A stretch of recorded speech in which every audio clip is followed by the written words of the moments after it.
జై శ్రీరామ్. అందరికీ నమస్కారం. వెల్కమ్ టు న్యూస్ అఖండ. నేను మీ కస్తూరి శ్రీధర్. మిత్రులారా, నిన్న మొన్నటి నుంచి సోషల్ మీడియాలోను అలాగే ఈ వార్తలు అన్నింటిలో కూడా ఒకటే చర్చ జరుగుతుంది. శ్రీలంక సముద్ర తీరంలో అమెరికా ఒక ఇరాన్ ఓడను పేల్చేసింది అని చెప్పేసి బహుశా మీరు కూడా వినే ఉంటారు. అసలు అక్కడ ఇంతకు ఏం జరిగింది, అమెరికా అంత సాహసం ఎందుకు చేసింది, ఆ టైంలో ఇంతకు మన భారత్ ఏం చేసింది, ఈ విషయాల గురించి మనలో చాలా మందికి క్లారిటీ అయితే లేదు. అవునా కాదా? ఈ వీడియోలో అసలు మ్యాటర్ ఏంటో క్లియర్ కట్గా చెప్పే ప్రయత్నం అయితే చేస్తా. ఈ వీడియోను చివరి వరకు స్కిప్ చేయకుండా చూడండి, ఓకేనా? ముందుగా మొన్న పేలిపోయినటువంటి ఆ మొదటి ఓడ INS డేనా గురించి మాట్లాడుకుందాం. ఇది శ్రీలంకలోని గాల్ అనేటటువంటి పోర్టు దగ్గర సుమారుగా ఒక 40 మైళ్ళ దూరంలో ఉన్నిందనమాట. ఆ ఓడలో ఉన్న వాళ్ళకి చాలా బాగా తెలుసు, బయట ఉంటే అమెరికా వాళ్ళపైన దాడి చేస్తుందని. అందుకే మమ్మల్ని లోపలికి రానివ్వండి చెప్పేసి శ్రీలంకను ఏకంగా 11 గంటల నుంచి అడుగుతానే ఉన్నారంట. కానీ ఏదంటే ఈ డాక్యుమెంట్ వర్క్ ఇదంతా కూడా ఉంటుంది కదా, పేపర్ వర్క్, అదంతా కూడా లేట్ అయిపోయింది అనమాట. కానీ శ్రీలంక వాళ్ళు పర్మిషన్ ఇచ్చేలోపే అమెరికా టార్పెడో, ఇక్కడ టార్పెడో అంటే నీళ్ల లోపల వేసేటటువంటి బాంబు అనమాట, ఆ బాంబునేసి ఆ ఓడనైతే పేల్చేసింది. ఓకేనా? యాక్చువల్గా ఏంటంటే ఆ ఓడ అంత దూరంలో ఉన్నది కాబట్టి అమెరికా దౌర్జన్యం అయితే చేసింది, ఆ ఓడనైతే పేల్చేసింది. పాపం అందులో ఉన్నటువంటి 80 మందికి పైగా సిబ్బంది చనిపోయినారు.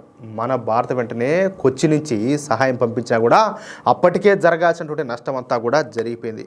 అమెరికా ఒక షిప్ను కొట్టేసరికి ఇక రెండవ షిప్ అయినటువంటి బుషెహర్ ఉనికిపోయింది. ఇది శ్రీలంకలోని ట్రింకోమలి దగ్గర ఆగిందనమాట. చూడండి, అంటే దాని మీద దాడి చేశారు, ఇంకా వీళ్ళకు భయం అనేది స్టార్ట్ అయిపోయింది. ఈసారి అమెరికా దీన్ని కూడా లేపేయాలని చెప్పేసి ఒక ప్లాన్ అయితే వేసింది. కానీ ఇక్కడ మన భారత్ అలాగే శ్రీలంక రెండు దేశాలు కూడా సీన్ లేక్ ఎంటర్ అయినాయి. ఇక్కడ మనం చిన్న లాజిక్ ఒకటి అర్థం చేసుకోవాలా.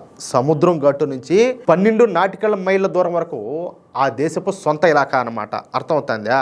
అక్కడ కనుక అమెరికా దాడి చేస్తే అది నేరుగా చెప్పాలంటే శ్రీలంక మీద దాడి చేసినట్టే అవుతుంది. అప్పుడు యుద్ధం అనేది ఇంకా ముదురుతుంది అనమాట. అందుకని చెప్పేసి శ్రీలంక వెంటనే ఆ రెండో ఓడను తన గట్టుకు దగ్గరగా అంటే 12 మైళ్ళ లోపలికి రమ్మని చెప్పేసి పిలిచిందనమాట. ముందు పేలిపోయినటువంటి వాడు ఎంత దూరంలో ఉంది?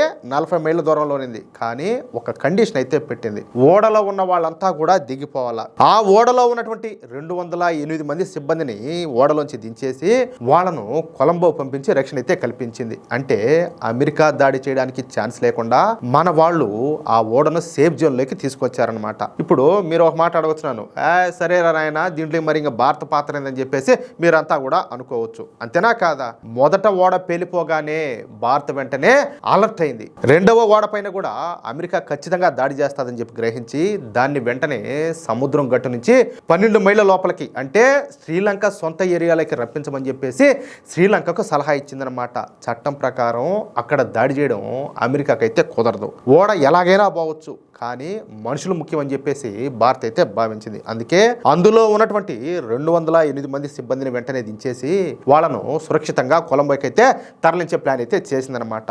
ఈ గొడవలో ఇటు ఇరాన్తోనూ స్నేహం చేడకుండా అటు నేరుగా అమెరికాతోనూ గొడవ పెట్టుకోకుండా భారత్ చాలా బ్యాలెన్స్డ్గా వ్యవహరించిందనమాట. శ్రీలంకకు వెన్నుముకగా నిలబడి ఈ ఆపరేషన్ అయితే సక్సెస్ చేసింది. చివరికి అమెరికా లాంటి పవర్ఫుల్ దేశం కళ్ళెదుటే చాణక్య నీతిని ఉపయోగించి ఒక ఓడను అలాగే వందలాది మంది ప్రాణాలను మన భారత్ అయితే కాపాడగలిగింది. మరి ఇంత జరిగినాక ఇరాన్ ఊరుకుంటుందా?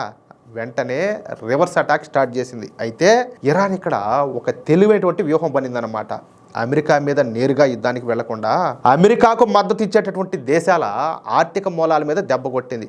సరే, అది ఎలాగో కూడా చెప్తా. మొదటగా ఈ ఇరాన్ ఏం చేసిందంటే తన టార్గెట్ను బెహ్రెయిన్ వైపు తిప్పిందనమాట. అక్కడ ఉన్నటువంటి ఆయిల్ రిఫైనరీలపైన అటాక్ చేసింది. నిజానికి బెహ్రెయిన్ పెద్దగా ఆయిల్ ఎగుమతి అయితే చేయదు, రోజుకు మహా అంటే కేవలం ఒక 5 లక్షల బ్యారెల్స్ మాత్రమే చేస్తుంది. కానీ అక్కడ దాడి చేయడం ద్వారా ఇరాను ప్రపంచానికి ఒక మెసేజ్ ఇచ్చింది, మేము మీ దగ్గరలోనే ఉన్నాము, ఏమే మీ ఆయిల్ బావులను ఎప్పుడైనా కూడా తగలబెట్టగలుగుతామని చెప్పేసి ఒక మెసేజ్ అయితే ఇచ్చారు.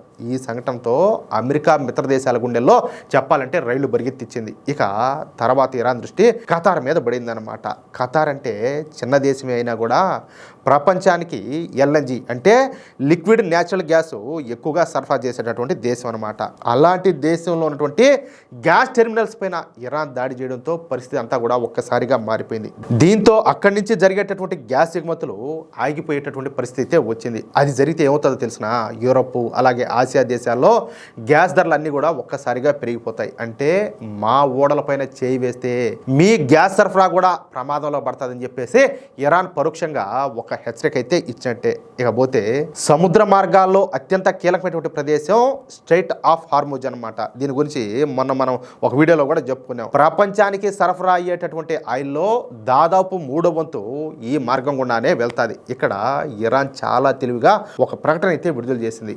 అమెరికా అలాగే ఇజ్రాయెల్ నాటో దేశాల ఓడలు మాత్రం మేము లోపలికి రానియము, వాటిల్ని ఖచ్చితంగా అడ్డుకుంటామని చెప్పింది. కానీ అదే సమయంలో భారత్, చైనా, జపాన్ అలాగే ఇతర ఆసియా దేశాల ఓడలకు మాత్రం ఎలాంటి ఇబ్బంది కూడా లేదు, మీరు సేఫ్గా వెళ్ళొచ్చు అని చెప్పేసి స్పష్టం చేసింది.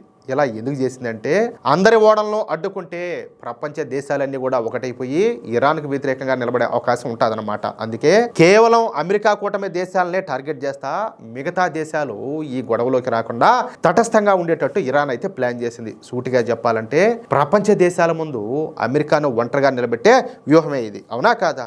ఈ గొడవ మొత్తం చూస్తూ ఉంటే అమెరికా అధ్యక్షుడు డొనాల్డ్ ట్రంప్ తీసుకున్నటువంటి నిర్ణయాలపైన ప్రపంచవ్యాప్తంగా ఇప్పుడైతే చర్చ జరుగుతుంది. ట్రంప్ మాత్రం పెరిగిపోతున్నటువంటి ఉగ్రవాదాన్ని అరికట్టడానికి అలాగే ఇరాన్ ప్రభావాన్ని తగ్గించడానికి ఈ చర్యలు తీసుకున్నామని చెప్పి చెబుతున్నాడు. వాస్తవమే కొంతవరకు అయితే. కానీ నిపుణులు మాత్రం ఈ చర్యల వల్ల పరిస్థితి ఇంకా ఉద్రిక్తంగా మారుతుందని, ఈ యుద్ధం ఇలాగే కొనసాగితే మరణాల సంఖ్య కూడా మరింతగా పెరిగే ప్రమాదం ఉంటుందని చెప్పేసి హెచ్చరిస్తున్నారు. అలా గనక జరిగితే అది కేవలం యుద్ధ సమస్యగా మాత్రమే కాకుండా ప్రపంచ ఆర్థిక వ్యవస్థ పైన కూడా ప్రభావం చూపేటటువంటి అవకాశం ఉండదని చెప్తున్నారు. మిత్రులారా, చూశారు కదా, ఇది అసలు విషయం. యుద్ధ తంత్రం కంటే దౌత్య తంత్రం ఎంత పవర్ఫుల్ అనేది మన భారత్ అయితే మరోసారి నిరూపించింది. అమెరికా లాంటి అగ్రరాజ్యం కళ్ళెదుటే అంతర్జాతీయ చట్టాల పరిధిలోనే ఉంటూ ఒక ఓడను అలాగే వందలాది మంది ప్రాణాలను కాపాడడంలో భారత్ సక్సెస్ అయింది. ఈ గొడవల వల్ల ముందు మన దేశం పైన ఎలాంటి ప్రభావం పడుతుందో, గల్ఫ్ దేశాల్లో ఏం జరుగుతుందో ఎప్పటికప్పుడు మీకు అందించే ప్రయత్నం చేస్తూనే ఉంటా. ఇలాంటి మరిన్ని ఆసక్తికరమైన అలాగే లోతైనటువంటి విశ్లేషణ కోసం మన న్యూస్ అఖండ ఛానల్ని ఇప్పుడే సబ్స్క్రైబ్ చేసుకోండి.